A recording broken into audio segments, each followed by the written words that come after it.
All right, so we are live, and I'm really, really excited about the guest that we have today. It's someone that I look up to in the community. A lot of the people in the investment management ecosystem, definitely see Erin as a mentor. So I want to start by introducing Erin Harkless Moore.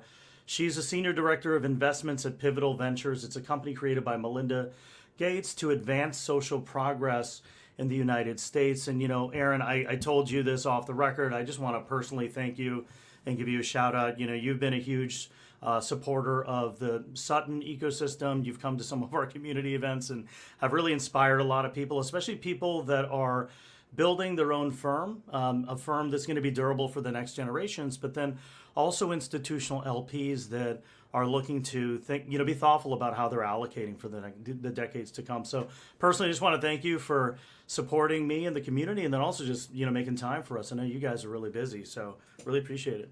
No, Joel, it's such a treat to be with you today on this podcast. And I'm a big fan of yours and the community that you've built with Sutton Capital. It's just so important for emerging managers, for new investors to have that community to support each other and to grow. And so it's been really fun for me to get to know you and be a part of some of your events. And I'm excited for our conversation this morning. Yeah, and a part of it too is, building your career. The way that I look at the asset management career, I think, you might remember like the first time we hopped on like a call, I think about it as like the entire career journey. A lot of us get into this industry from a non-traditional pathway. Some of us come from a healthcare background, or some people come from a consulting background. But, the truth is there's no degree in like private equity or venture capital. You have to kind of like maybe study finance. You have to find your way. You have to find your way. And I know people that have gone to Ivy League schools and still were unemployed. And then they ended up getting into, a large firm like Blackstone or so through just kind of the network and, being part of communities. So I want to start this discussion maybe making you reflect a little bit, thinking back to, your early days and maybe thinking about your family. Tell me a little bit about, where you grew up, your family, your early education. What did kind of your family, have interest in terms of your career. And I'll start like my family. They were like, look, you can either do medicine or engineering. Those are the two. Those are the only two industries. Those are the two. Yeah, that's it. Yeah. So that was kind of like, that's how I grew up. And, it's always really interesting to see kind of what people thought they wanted to do when they started out their career and then where they ended up, which obviously you've built an amazing career and you're still growing and developing. We're all learning, but we'd love to take a step back and learn about your early education and, what you thought you wanted to do and maybe some of the pivots and thought processes around that. Sure. Well, I grew up in San Antonio, Texas. I'm a native Texan, and that means I love a couple of things, barbecue, Tex-Mex, and the San Antonio Spurs. So just putting that out there is sort of personal things that bring me joy and are deep in my roots. But I have a younger brother, grew up with him and my parents. And it's funny you were describing, Joel, like kind of the signals and the messages that your parents maybe set. My dad's a doctor. My mom has worn many different hats. Managed his practice, had her own small business, was a stay-at-home mom for many years. But for both of them, just the dedication and kind of focus on service, a life of service and aligning your true North Star and passion in the work that you do. As I've reflected back, I think that was always the message that they said. It wasn't, you have to do X or Y. It's find the thing that really brings you joy and where you can serve and partner and lift up others and work with others. And so that was always in my mind, even from the very earliest days, and some of those values, you don't have to be nice, but you should be kind to people, kind of do unto others as you want them to do unto you. Those were very common phrases and values that were instilled and kind of mottos in the Harkless house as I was growing up. But I actually wanted to be, to one part of your question, kind of that early career thought, I wanted to be a journalist. I would go around the house like Thanksgiving and holidays with a little notepad and kind of like effectively spy on like writing down what I was hearing, asking questions of cousins and aunts and uncles and writing these little stories and creating narratives. And I look back on that now and I think, what is true is I'm a very curious person. I've always been a curious person, someone that loves asking questions, digging into problems, trying out new products, connecting with people as well, and that relationship building. And Hmm. I think is essential to success as a reporter or as a journalist. And those skills have translated to my investment career as well. And I really fell into investing somewhat maybe accidentally in college. You talked about mentors and role models, and there were a couple of friends. I went to Washington University in undergrad that I looked up to. They were a year or 2 or 3 years ahead of me in school that had these internships on Wall Street, and they would talk about, the fast pace and the people that they were interacting with. I'd also always loved numbers and, again, problem solving, Hmm. the kind of duality of the left brain and right brain. And so, I pursued that for an internship in the summer, really following the paths of a few, again, kind of key friends and mentors that were a few steps ahead of me that Hmm. showed me that way of kind of Yeah. how to break through some of those doors. And once I discovered, this world of investing, I was so intrigued by it. And like you said, there's no major, you kind of learn by doing, learn on the job. This is Hmm. really a true apprenticeship business. And, I was very fortunate to kind of start my career on Wall Street and learn from, amazing institutional investors at places like Goldman Sachs and later at Cambridge Associates that really formed the foundation of the base of that I built, excuse me, my career as an investor on. And, for me, over time, there was always this tension of, again, kind of going back to what I mentioned about my parents and this life of service and the values of wanting to give back. You know, I love the investing. I love the technical aspects of that work and the modeling and all that nerdy stuff, like, being in Excel. And then I had my values of wanting to see more diversity and being Hmm. around different types of people and asking questions kind of like, well, why am I the only woman in this room or the only person of color in this room? Like, how do we increase that and do Hmm. more? So trying to get more harmonization of my values and the work that I was doing, I've really been on, and it's going to get easy with hindsight to say like I was on this journey or this intentional path. Yeah, there was intentionality to it, but I think a lot of it was, again, back to asking questions, being Hmm. curious and pushing and trying to find ways to harmonize, my values and the work that I was doing. And that's really kind of manifests itself in the job I have now at Pivotal Ventures and getting to lead the investment team here and backing, visionary women, founders and investors that are going to change the face of venture capital. And I would say too, I'll add, one of the most prolific investors was a journalist. I mean, Michael Moritz, he was a journalist, Right. and so I think what you're also saying is we have to utilize the gifts that we have. I mean, I Mhm. think journalism is really fact finding, investigating, and then also just communicating that clearly. Because if Yeah. you have all the facts and you've uncovered all of these great learnings, but then it's hard to digest, right? It's just Right. really hard to get through. Or So it's persuade, right? It's yeah. about, you think about as an investor, even if say if you're a solo GP, maybe this Hmm. isn't an issue, but you've got to bring along your partners, right? Hmm. And get them on board, and or your investment committee. I spend a lot of time working with our investment committee with our team, like building consensus. And like you were saying, Joel, that comes back to communication, right? Like, Hmm. can you take the threads, pull it together in a way that is clear, makes sense. You can make that case, why I think this fund manager is going to deliver outsized returns, piecing together that mosaic. That takes time. That's hard work, right? Yeah. And I do think, I look back now, like I said, I wrote for the newspaper in college and I had those early aspirations of being a journalist. Some of my classmates have gone on to very successful careers in journalism. So I'm proud of them, but I think I'm still, like you said, utilizing some of those Hmm. core skills and just that instinct to be curious and kind of asking, what's next? What else? What else? What other questions have we not asked? We have our rubric. How can we make it better? Hmm. How can we take bias out as much as possible to make sure that founders and fund managers, like you said, that don't Hmm. maybe fit the typical mold or pattern have an opportunity to shoot their shot and be able to build their companies and build their investment firms. Yeah, what's also interesting is, seeing how journalism has evolved and, seeing how storytelling can be used as a tool for both LPs that are voices in the community and then also emerging managers, but seeing the different layers of communication. So Yeah. right now we're doing long form storytelling, Mhm. but we're seeing a lot of people.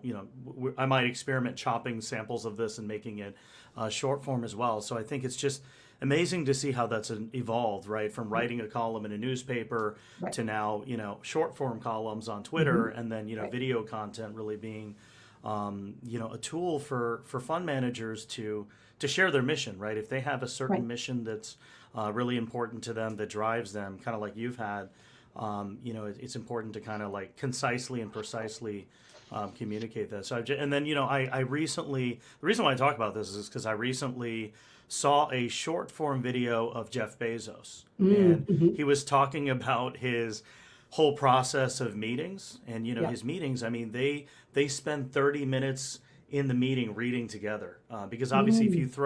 if you throw an entire memo over the fence, nobody's going to read it, right? But Right. if you can Right. allocate time, so it's interesting how like some people still adopt the long form, Mhm. in more of a thesis type of Yep. style, like a written kind of memo style. Mhm. And what Jeff Bezos was saying was a lot of times when you have slides, like if you have a deck that you send over before the meeting, the deck is usually used as a tool for like sales, right? For like kind of Yep. influencing or selling, where like you want to have a narrative, and that's the whole spirit of an investment memo, right? It's usually like Mhm. it's a neutral viewpoint. It's like, hey, here's an interesting deal. These are the benefits. This is why I think we could invest. However, there's also all these risks that we need to think about. So that Mhm. takes us to our next question, Mhm. which is, what are some of the learnings that you've developed, maybe in the last year or maybe in the, obviously in the last month, because we're just in the new year, in terms of just kind of looking at direct deals, especially in this Yep. environment, and then also evaluating managers. Cheers. Yeah. It's a great question, and I think of it. We're constantly learning. Hmm. If you're not learning, if you're not pausing and trying to improve, you're not doing your job as an Yeah. investor, as an allocator. I firmly believe that. And for me, the last year and change has just really like learnings that I think I maybe had really, were like floating in my head. It's become very concrete and clear, Yeah. and that's driven a lot by the market environment that we've experienced, in the last 18, 24 months. Prior to that, candidly, I mean, there were some ebbs and flows, right? But coming out of the financial crisis in 2008, basically only gone up and to the right. You Hmm. know, you had low interest rates, like it was easy money. And again, not to say it was easy to invest, but I think the Hmm. conditions, the wind was behind you a bit more than Yeah. what we've experienced in the last few years. And so to get back to that learning, for me, both investing directly into companies and also into fund managers, it really comes back to the team. The team matters in the mindset of the founder or the GP, the kind of lead investor, how they think. Do they have a growth mindset? Are they receptive to feedback? Because again, when money is easy, when you can, write on your napkin and then all of a sudden, raise another round of capital at a huge Yeah. valuation, it papers over potentially Hmm. both for you as, the person that's the founder or the investor, and then someone in my seat who's evaluating them. You can kind of brush past some potential red flags around, how decisions are made, how people work together, how they, Hmm. again, take, receive, and deliver feedback. And so for me, that learning of like really boiling down and asking tough questions about the team collectively or the founder individually Hmm. is so important, particularly when you're experiencing an environment that's a little bit choppier and more difficult. So that's one. I Yeah. could list a few others, but Sure. I'll No, let's start. do I'll it. stop there. Well, Well, let's yeah, double click on the team. So on the yeah, team, what are some of the new? Because that's really interesting. I mean, you could do yeah. some social experiments where you Right, right. ask the team a question, and then maybe you Yep, ask the founder a question, and maybe the response is completely different. Maybe it's a little more totally. polished Yep. as a founder. But is that kind of something? Some of the things that you've No, I seen? mean, these are like straight out of the playbook. I mean, I Yeah. I worked at Cambridge Associates for over 8 years, and in doing fund manager diligence, that was a tactic we used all the Hmm. time. Like Yeah. in the, kind of on site, you'd separate out, you'd have the lead investor, the GP, managing partner, meet with them in one room, and then you go with the other partners or even the associates, right? Like, Yeah. I like to ask, just when you come into a place, like maybe it's the executive assistant or the office manager who greets you, like Yeah. ask them a few questions, right? Like how they show up, how the team is interacting, because all of that, the polish of the kind of most seasoned person probably comes through, but you're looking for that consistency. And Yeah. just one more example I can think of recently, we were doing diligence on a fund. The managing partner was very explicit about the criteria that she was setting for growth of the team. Like, they need to hit this milestone. I'm looking for this type of experience, but I want to see them be able to source in this type of deal, bring the founders along in this way, add this, like very clear rubric, right? Yeah. So I stepped back and I said, that's great. We had a call with the more junior partner on the team and asked him the question, well, how are you seeing your path at this firm? And it wasn't word for word, but he was hitting on the same, thing. And then unprompted sort of said, well, the managing partner has been very clear and intentional about how she brings me along, opens up opportunities for me to lean in more and to lead. And so that was great, because she wasn't necessarily promoting herself as, I'm doing all these things for my team. The fact that he brought that up unprompted was a very useful, again, kind of validation of what we were finding attractive about that fund. So all of those are great tactics. And again, I think it's doing the references too. And that's something I've learned, to not rush through. That's when mistakes happen, when you don't take the time to do your references on list and off list. I actually take it as a point of pride that for our team, we try and find as many off list references as we're doing on list references, because you might get some unvarnished perspectives or just different perspectives from someone who hasn't already been identified as a potential point of connectivity to provide feedback on that founder or that investor. Yeah, and even just when you think about like relationships 101, like, I mean, when you're collaborating, or even if you're romantically involved with somebody, right? I mean, if you say something and it's not actually heard, like when you say something and what they hear is like completely different, that's definitely a problem. So in this situation, the manager, the leader of the firm, kind of was communicating something, and the person was able to repeat back the same, pretty close to like what it is. It's an issue when like, there's a breakdown in translation, right? When you're trying to share something or share some type of mission, or just share like how you feel, and then the person hears something completely different. Different. Yeah. And then that's where, again, you could have access, you could be sourcing the best founders, have a great thesis.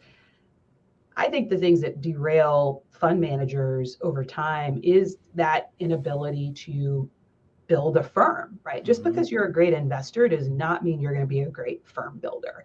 Yeah. And in our diligence, and that's another learning, right? Like separating those two out and setting up a line of inquiry in your diligence process to get at both is really important. That's why we ask the question, even for a fund one, what is your vision? What kind of firm do you want to build? What kind of firm do you see yourself as? Are they starting to think about, or how they responded when I ask questions about how they're thinking about that evolution when you get to fund 3, fund 4, fund 5? Because those are the types of firms at Pivotal Ventures that we want to partner with. That'll be enduring franchises, right? That next generation of venture capitalists that will look a little different. That'll be women led, but that still have that in their DNA, right? That ability to lead, to grow a business, and also be great investors, or build a team of great investors too. Yeah. No, absolutely. Well, I think you had a couple other learnings too, right? Oh yeah. Yeah. Well, one more is kind of along a similar line, and something you just drew out too, Joel, around just listening. Again, in that kind of going, but I think Daniel Kahneman and sort of research around going, sort of slow to go fast. I'm always reminded, you may miss something, right? Like, and I think we saw that a lot in the last few years is, direct investors, term sheet on Friday, round closing on, Tuesday. And that FOMO, or that velocity, look, like you have to build your system and your models to adapt and adjust to that. But I think listening and slowing down is another learning that I've internalized, because again, when you don't follow your process, that's when mistakes are going to happen. And just really pausing to make sure you're, like you said earlier, hearing correctly. Like, did you say what I thought you said? Yeah. Understanding what drives people, what their motivations are, what they care about, what really matters to them is so important, particularly for founders, right? Like, they're putting their blood, sweat, and tears of their life, like their capital, everything into growing and scaling a business, and what's at the core of that, and sort of listening to that and understanding that is something else that I've taken away in the last, for sure in the last year, just again, as times have gotten more challenging, because it's much easier to just say, you know what, I'm done. This is hard, right? This is not an easy business to be in. And so I think slowing down and just being deliberate in your process and your decision making, and treating the people with that care, right? Because and offering to be helpful. I always say this, I think our team, and we pride ourselves on this too, even if we don't invest, say in a fund, we try to open a door for that GP, right? You're not a fit for Pivotal. Let me give you some feedback why. But actually, this investor, this other fellow LP that I know well, I know is actually looking for, a strategy like yours. You should talk to that team, or a founder. You're seeking intros to XYZ. Let me make that connection for you. And next round, there might be space for us. Timing might work. Next company you build, you'll look back and say, wow, the team at Pivotal Ventures was, very gracious with their time and their resources, even if we didn't get an allocation. So I just come back to that again, this is nothing that's rocket science here, but I think in the velocity and speed of, trying to compete and win, it's easy to miss some of these things. And those are just key learnings for me, to not lose sight of that, because it's really important. I would say also with the tough fundraising environment for both managers and founders, I think there's a mode of just being really stuck in pitch mode, where they're coming in and they're selling and they're doing the road show, where like I think taking a step back to kind of understand what is important to Pivotal, and understanding kind of what the criteria is, what's how they fit in. I think those questions, and then also kind of listening more thoughtfully, is a struggle, I think, for both founders and it's true. managers. It's a two-way street, and I'm heartened when we start a meeting. We'll take typically a 30-minute call with most founders or fund managers that meet our criteria as the sort of top of the funnel. And in those conversations, when saying, like, we don't get questions of, well, what are you focused on this year? Tell me more about your mandate. What are you looking for? I'll often ask this of founders, like, what value do you think we could add for you? What are you looking for? If they haven't asked me, well, this is why I want to partner with Pivotal, or like, let's make sure, again, we're sort of hearing each other. Like, it's hard out there. Let's acknowledge that. Like, you're on that hamster wheel and may not get off. Like, you're fundraising. You close the fund, then you got to start fundraising again for the next fund. But just having that opportunity, because as a fund manager, you're building partners, your LPs, if all goes well, hopefully will be with you for a really long time. These are marriages, like you said. This is not dating.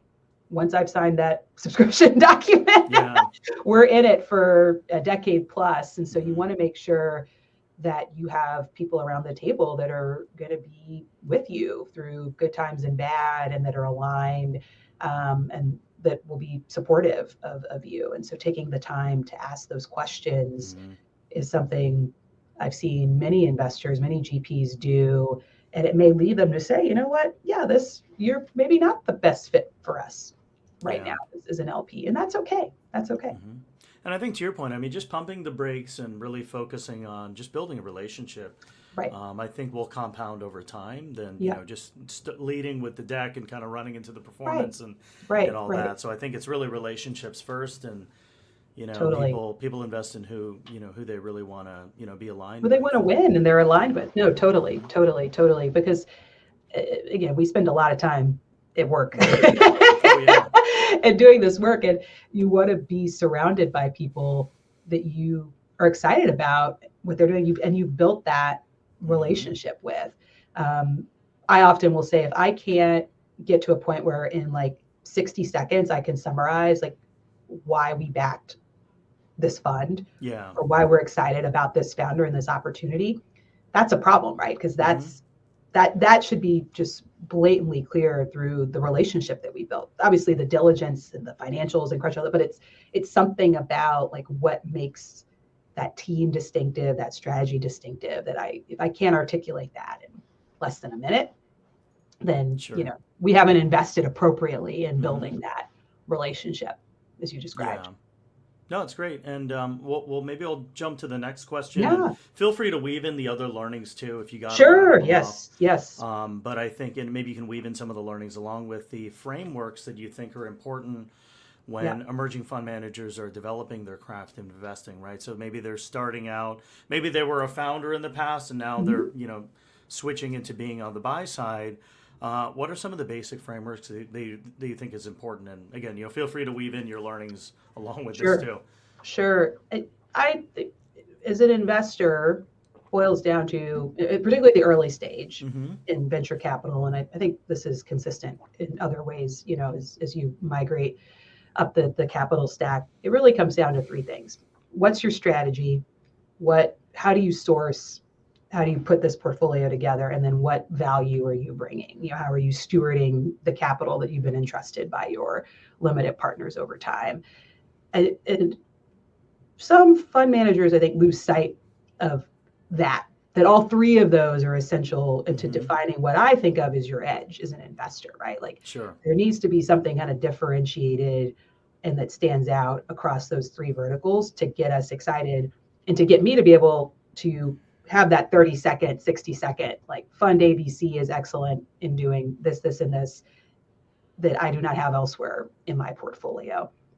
So that's the trifecta. That's what you need to Mm-hmm. nail as an investor. I think having that rubric in mind, thinking through as you're starting to, again, build your deck, lay all that out. What's your right to win? Why you should exist? How you're going to distinguish yourself with founders, and then how you position that back to something that feels and is hopefully differentiated for LPs that are looking Mm-hmm. to, again, allocate to you as a fund manager. So I think that's the number one thing I would point to is like hitting Yeah. those 3 points. You gave an example if you were an operator previously and then you're transitioning into venture and early stage investing. Limited partners, we want to see a sustained track record of performance or success. Mm-hmm. I think that's what my job is, to assess that. Yeah. And that can be challenging for someone that's newer to this business, right? Or, again, you've been operating, maybe you're a founder and you haven't been an investor, you've done a few angel checks, et cetera. But I think what's important, or what you as an investor should be mindful of, are questions like, we're trying to assess how you operate in difficult pressure field situations. Back to that listening and learning. What have you learned Mm-hmm. from mistakes? It's always a big red flag for me when I ask the question, tell me about a mistake or like something that's gone wrong for you and as an investor, whatever. Mm-hmm. And like I get they can't answer that question, or it's like Yeah. mistake. I'm like, I mean, I made a mistake. I'm dragging my son to work to school. Yeah, that's a tough question too. I think also, Yeah. going back to just job interviewing. I remember there was a Right, job interview right, that I right. went to one time, and Yeah, yeah. they asked me like, "What's a piece of critical feedback that somebody's given you?" And I Mm-hmm. was just completely stumped. Yeah, And yeah, yeah. and I And it's was okay to actually, be stumped or like to yeah. struggle with it, Oh but yeah. I think it's like you But the gotta, problem is, I was really honest. I told them yeah, like a piece of feedback that somebody gave me, and yeah. maybe I didn't get the job. So maybe I was just, maybe I did, So you're balancing, I guess. That's a tricky question because you're balancing sharing your weakness, but then if it's a Right, weakness that they don't like, then maybe it's not a good thing. right, But I think it also shows your authenticity. right, It shows that you're humble, and it's like, look, what? Here's something that I need to work on. I need to listen. I right, cut people right, right, off, and so I think observe, like to your point, observing how they respond to that yeah, question is very telling. right, right, right. Hmm. And it's, again, I think people, emerging managers can maybe get caught up in the flash of it, or like, I'm doing X, Y, and Z. We meet hundreds of fund managers Yeah. a year. So if you're telling me, I'm investing in AI, okay, you and everybody else, like that's Hmm. not in of itself like a strategy. It's like, you know, again, how do you win? Like being able to Yeah. articulate that clearly. And if you haven't necessarily had a long track record as an investor, I firmly believe that there are patterns that can be relevant to how you make decisions that will demonstrate your potential success as an Hmm. investor. And that can be, again, as if you were an operator, how you navigated your board dynamics, right? Of, Hmm. with your as a founder previously, how you coached a team, like how you built a team. All of that's relevant because those are direct skills and things you'll be doing as you're Hmm. investing into these companies and supporting these founders in their next stage of growth and their trajectory. So those are all things that I put you. I mean, the other thing is maybe it's less of a framework, Joel, but just find your we're talking about relationships earlier, like find your tribe, like find your Yeah. advocates, find the people that are maybe a couple of steps ahead of you Hmm. as investors is and get their feedback, like their coaching, their advice.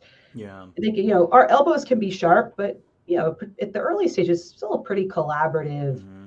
space and industry. And I think knowing the folks that are going to kind of keep it real with you and give you Hmm. that honest, unvarnished feedback around your investment approach and strategy and thesis, also potentially in your portfolio construction, maybe your LP, kind of the firm building stuff like Hmm. fundraising, building your LP base. You need those advocates, those like kind of minded travelers that have been there and in the trenches and maybe a few steps ahead of you. Um, so not trying to just do it all alone and the lone wolf, like Yeah. leverage that community, find those folks. And then same on the LP side, right? Like I firmly, like I'm not doing my job if I'm not advocating and talking up our fund managers and our founders, right? Like Hmm. we can talk, I know we'll talk more about it in our time together here. Like I am so proud and excited about what our GPs are building, what our founders are building. So if I'm not willing to pick up the phone and Hmm. call you or call someone else in the community and say, hey, you need to talk to this person or you need to spend time with this team. Um, I'm not doing my job. So I think that community is so important, finding Yeah. and building it, because otherwise it can be kind of I think it can be a Yeah. lonely space. And what I see from you is I just see a lot of excitement and passion, and you want to be their cheerleader and see Right, them successful. And those are the people that you want to back. It's just people that you want to see become successful. And right, like if they're successful, you just feel happy, no right, matter right. what the quantitative results are. Totally, And then I'll totally. say too, like I mean, the emerging fund manager community, because we have a lot of communities Mhm. and ecosystems. It's very similar to like a founder community. And a lot of those Right. fund managers are looking for. We've had peer groups where like Hmm. people pair with each other and give feedback on each other's decks, even though they're essentially all trying to get to their first close. Yeah. It's just really interesting to see the collaboration. Then obviously, at that stage, they're not leading deals, so they still need to build a community of co-investors to Right, hopefully help right. Build their that founders syndicate. as well. Yeah, Exactly, and then same exactly. thing I'd say at the allocator level too. A Mhm. lot of these fund managers, they're still looking to close their fund, and Right. there's a collaboration piece and knowledge sharing with the allocators, with each other. So Totally. I think yeah. that's under maybe estimated or appreciated Hmm. by investors, by the fund managers, is how much LPs are in community themselves, Yeah. and that a no from me, and then I turn around and I say, oh, but you should, if you talk to so and so and so so, let me Hmm. introduce you or let me Yeah. put in a word. I've had some GPs say, oh, well, you passed on us. Like they're going to view that negatively. Like no, like Hmm. again, we know each other. We know what our portfolio needs, the portfolio construction Yeah. goals are, and that carries a lot of weight when Hmm. another allocator that I respect picks up the phone and says, "Hey, Erin, like Pivotal really should take a look at this fund, or we didn't invest for XYZ reason, but Hmm. I'm hopeful you will. You if you haven't met with them, you should take a look." And so those conversations are happening all the time, and it's not a negative signal Yeah. because I've passed. Or and I always say too, it's a no. It's probably a no for now. you'll be back fundraising in another 2 to 3 years, Yeah. and our portfolio needs may have changed. We'll have more data points to Yeah. assess and analyze potentially some of the considerations and question marks that were giving us pause. We might have seen some growth and change that we're excited about. So I say that all the time when someone says, "Well, you passed on us, we'll never get in Pivotal's portfolio." I can think of two examples. One that we're in diligence on now that we didn't invest in the fund one, but we've been tracking them for the last few years and are now leaning into diligence on the fund two, because it really does fit a gap that's missing in our portfolio, and we've been building conviction around the team and what we think makes them differentiated and distinctive. Well, that's a perfect lead into the next question because, to your point, there's many aspects of why you pass on a fund. It could be timing, it could be the mandate, it could also just be their strategy isn't aligned. So, I think and then, going back to tying in listening, right? Listening and understanding what's important to your organization. Would love to, just at a high level, talk about what Melinda Gates initiatives are focused on and what you're excited about the most. And I'll lead in with like initial discussions that you and I had a couple of years ago about the care space. So we talk, and I'll have a personal example here, but like, last time we talked about, the huge emphasis on care space. And look, many mid-professionals, they've got parents that are getting older, and then they also have children as well. So, they call that the sandwich generation, where you're stuck kind of worrying about the top and the bottom. And, and then obviously, we have our career that we're developing. So what are your thoughts on just that? And then also just kind of the opportunities in tech and new models. And then also, is that kind of a space that you guys are still passionate about? And then maybe some other sectors that maybe have evolved in your mandate? Sure. If relevant. No, for sure. Well, Melinda is our founder, set up Pivotal to advance social progress here in the United States, and specifically women's power and influence. We want to see women in seats where they can control more resources, have access to control capital, really influence the decisions that impact their lives at home and their careers, that full spectrum. And for us, care, the caregiving space, the care economy is a huge example. We're doing work there from a programmatic and philanthropic standpoint, from a policy standpoint. And for me, and this gets back to your question, what I'm most excited about from an investment standpoint, just to quantify and put a number around it, we supported some research that sized the care economy at $648 billion. That's larger than the pharmaceutical industry. Every time I reread that stat or that report, I'm kind of still surprised. It's like, whoa, this is huge. And it's still, I think, a bit under the radar and under invested. But I also like to say that we're all caregivers at some point in our lives. You just gave a perfect example of that, Joel, right? Like whether you're a parent, you're caring for your kids, a child now, maybe you're in that sandwich caring for your parents, just neighbors, friends, people in your community, right? Like we're all bearing that burden and that gift too. It's a gift, I think, to care for others as well. And the systems that we've set up are not supporting us to have to do that in an accessible, cost-effective way. So I heard a couple times on the conference sort of circuit last fall, a few people mentioning, what are some of the biggest both challenges and opportunities facing, kind of our economy and from an investment perspective. And not surprisingly, climate was mentioned, AI, and then care came up. And I was like, oh, okay, great. Like care is entering the conversation, and it's still a huge white space. So we're specifically excited about a couple of kind of sub themes within this broader care economy space. One is supporting families with high burden or sort of high acute caregiving needs. So I think mental health challenges particularly for youth, but I think for kids that starts to bubble up and impact the entire family, dementia care, end of life management, postpartum maternity care, particularly for more marginalized or sort of overlooked populations. That's one bucket. Improvement of existing care networks is another. Think about the workforce that powers kind of those care ecosystems, right? Like we need to upskill those care workers. We need to extend that efficiency and quality of care so that, again, as our parents age and we're making some of those tough trade-offs and choices of where they live, how to support them, that maybe they can stay in their home, right? Because there's systems that we can monitor and support. them that kind of those high leverage tools to reduce and prevent some of those care burdens. So those are just a couple of broader kind of but still slightly more specific thematic areas within care that we're really excited about. We're meeting a ton of founders.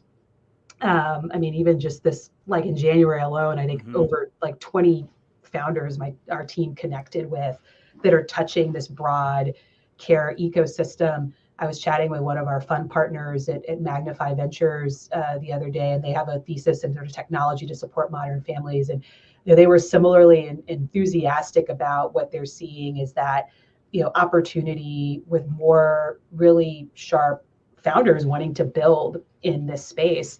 Yeah. And I think that intersection, another thing that excites me, and you mentioned just kind of areas we're interested in, is AI too, right?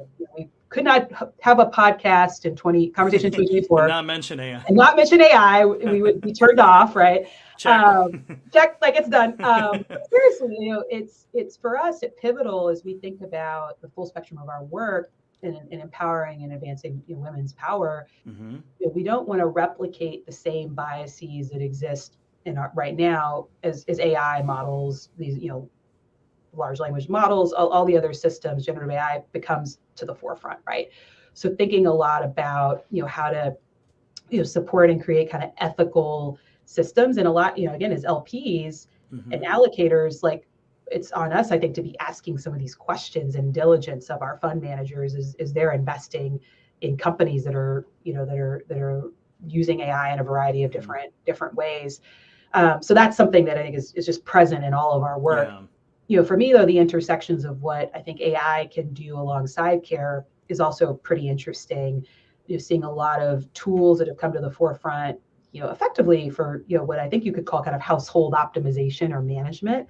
But it's all going back to efficiency and reducing some of those burdens, right? As a parent, I can't keep track. It's like Black History Month Spirit Week at my kids' school this week. I have no idea what is happening. Like, is it wear this color today? Is it dress up like a Black History change maker? I can't keep it straight. There are platforms and tools being built to just where I could chat that or text that image, and then all of a sudden it's populated on my calendar. I'm getting alerts and reminders like, hey, Erin, today is the day to dress up like this inventor or what have you. And that just takes some of the burden off of you as a caregiver. And then I can turn my attention to actually enjoying breakfast with my kids or making it out the door in a more seamless way. So these are all things that we're excited about. I think from a more thematic perspective, care obviously, and then intersections of some of the bigger topics like AI that we're all talking about and top of mind. Yeah, I think totally just augmenting the workflow so you can actually enjoy the company of the people you love. Right.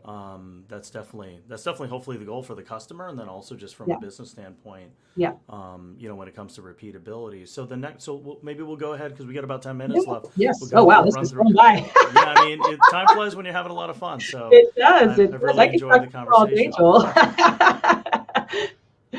Well, we'll jump to the next one. So the next one, you covered a lot of the qualitative traits. Maybe for new managers, this could be really helpful in terms of, statistical numbers. Like, obviously we have very well-known, KPIs like DPI, IRR. Right. Obviously for emerging managers, DPI may not be as relevant, but maybe you can talk about the spectrum of how the quantitative metrics advance, right? So you're looking at emerging managers. Obviously, they're looking at TVPI. Maybe we can, unpack what those mean as well. And then as they kind of get a little more mature, and I'll say this too. There was a panel of managers. Some of them were very, very mature, like super mega funds. And then that panel also had a couple emerging managers on them, some of the well-known ones on Twitter, and they were talking about their deployment schedule, and they were deploying like crazy, 20 to 21, and then it's really, really slowed down by maybe a fifth or a sixth in the last year, and that makes sense because people are just a lot more thoughtful in terms of what they're investing in. So I thought I'd throw that in too when you're thinking about performance. So if there's quantitative KPIs that maybe you can unpack from like maybe maybe the nano VCs to like how they evolve, like what should they think about Yeah. That might be helpful, for the audience. Sure, sure. Well, just to reinforce what you said, I mean, if you're a first-time fund, you may not have much in terms of track record on those metrics, whether it's, Yeah. TVPI, IRR, the return, kind of the multiple of money, the return metrics, Yep. and then the distribution kind of to what I put in terms of DPI. Over time, definitely tracking those and, wanting to see performance that is, in the top quartiles. But caveat that with, my former employer at Cambridge Associates has crunched these numbers and data. I mean, it on average takes about 6 to 7 years for a fund to settle into what will be its ultimate quartile from a performance standpoint. Yeah.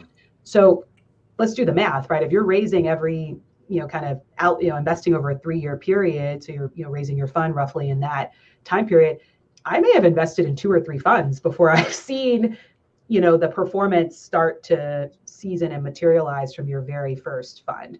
So that's where, I mean, again, those are some of the hard metrics that matter over time, but it is really hard to kind of assess those initially. So what are some other things that we might look at? I think it's back to if you have a prior track record, maybe as an angel, how the financial returns that you've generated from that, unpacking within that, obviously your ownership may be small, but like understanding kind of how you put that portfolio together. And I think that leads to this broader, kind of portfolio construction question that I like to spend a lot of time really digging into your fund model and understanding, what type of ownership are you targeting and how you're thinking about your reserve strategy. And we can debate, like there are pros and cons. Like I don't come in with a preconceived, like it has to look this way, but I want to understand and make sure you're clearly able to articulate based on what your thesis and strategy is, why you don't have reserves or why you're reserving 2/3 of the fund. Like both of those could be valid approaches, right?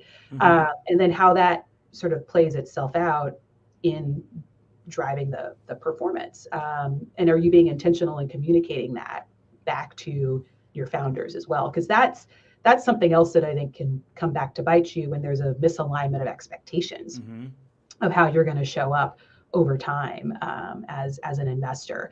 So we're looking at that. We're tracking all of those things, and then I think just the underlying kind of sometimes GPs are surprised when we want to dig into some of the operating metrics for companies, because again, in the absence of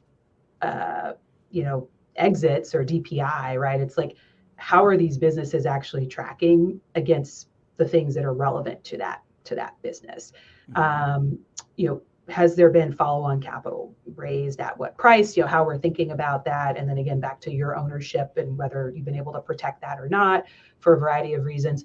All of that is relevant in assessing kind of your track record or what you're trying to build. And one more thing I'll say is it comes back to, have you sort of done what you said you were going to do? So when you return for the fund to diligence and bring that deck around, what is the first thing I'm going to do before we get on the phone? I'm going to pull up all of our notes from the last time we talked and how you were thinking about positioning, and have you executed on that? And if not, that could be fine too, but I need to be very clear. You need to be able to explain to me very clearly why that's not the case. And so all of those things kind of coming together are really, really important to assessing, I think how much is maybe, again, all this is a combination of luck and skill, but there are elements that over time, I think you can start to build that pattern as you move from fund 1 to fund 2 to fund 3 and beyond, and being very clear about, kind of those metrics being important to LPs. We're going to be looking at them and unpacking them very, very closely. Yeah, well, that was really, really helpful and, super helpful, especially for the community. So appreciate you unpacking that. We've got a couple more minutes, so I'll just give you 2 quick rapid fire bullets. Okay. So, it's great to just have seen you be a voice within the community. And it's been great to see you great to observe you be a speaker on panels for a lot of these emerging manager communities. So what are some ways that you've seen managers, obviously some of these managers, even at the Fund One level, have been able to build a community? So, what are some traits you've seen in terms of community building for fund managers? And then you've answered some of this, for the last question, which is what advice would you give college students? But maybe you could rapid fire on both of those, and then Sure. We'll wrap up. Awesome. Well, to the first one around community building for emerging fund managers, I'm heartened that there are so many groups out there. So plugging into those, whether that's like a Transact Global or an All Raise with, for more women, female focused, investors. But if those are not the right fit for you, I think being comfortable with kind of putting yourself out there, and it's easy. I mean, I'm in like several WhatsApp chats with other LPs where we're just sort of trading notes and ideas. And so I think there's, as you're out at conferences, as you're out on the road, finding those folks that are kind of in a similar boat to you and asking them, like we said earlier, just asking questions, right? Like, you raised your fund, like, how did you do it? And I think people are willing to share that in a one-to-one space, but then that opens up some of that community aspect as well. So if it doesn't exist in the way you like it, I think start it, because you will likely find others to join you, or plug in to the myriad networks that are already out there, and I think are successfully creating that community, and take what you will out of it. It might not be all things to all people, right? But there are, I believe, like little nuggets that, as you sort of slide in, that you can take out and that could be beneficial as an emerging fund manager. And to the last question around advice, and just for college students, I would say be shameless. Just talk to as many people as possible. When you're in that position and time of life, I think, go to your college or your, grad school, whatever it is, alumni network, and find someone that is doing what you're interested in or lives in your city, had your major. They're likely already going to be inclined to connect with you because you have something that's shared already. And look, we're both busy folks, but when I get an email from someone that, has taken that bold step to reach out to me, I'm for sure going to try and respond. And even if we can't find time, like, do something to be helpful. And so I would say, just don't be shy about leveraging your network, reaching out, setting up those informational interviews, those coffee chats. It's as much about finding out what you like as what you don't like. And one way to do that is just shadowing people, talking to people, learning from their experiences. So we spent the last hour chatting. People like to talk about themselves and the work that they do. Well, I wanted to highlight like your piece of advice, which I thought was really good. Just find your big brother and big sister. There's people that are like a semester, or maybe a year before you, that you're still in contact with, and you see them in the common areas of the college. So those are great ways to just to stay connected. And they can just give you that tip of like, don't apply for that internship. That sucked. Do this instead. And as you transition into your career, I mean, I've had, several women allocator, CIOs and such that I've worked with, or that have meant, that just have taken the time, and they'll, say, well, I'm not your mentor, Erin. I say, no, you are, because you took the time to answer a question for me. And frankly, also, you can't do what you can't see, right? So if they're, I think of like Kim Liu at CIO at Columbia, or others, that, like, just the fact she's excellent, right? And that she's ascended to the top of our profession, like, that's inspiring to me. And I draw a lot of great advice from her and many other women, in similar positions. And, my hope is to do the same. So I think that's what, it's about, right? Is just, like you said, finding that big brother, that big sister, that cousin, whatever, right? And learning from them and asking questions, and then doing it yourself, right? Because you'll turn around and a few years will have passed and you'll have that job that somebody wants. And so paying it forward, paying it back is the last bit of advice I would share. Well, I appreciate you paying it forward, Erin, and just being so generous with your time, and likewise, Joel, and, impacting so many people. So really appreciate you spending the morning with us today. Thank you. Thank you All for right. having me. This was such a fun conversation. Likewise. Take care. We'll have a great All right. week, everybody. And Erin, catch up with you soon. Yes, see you soon, Joel. Thanks, All everyone. right.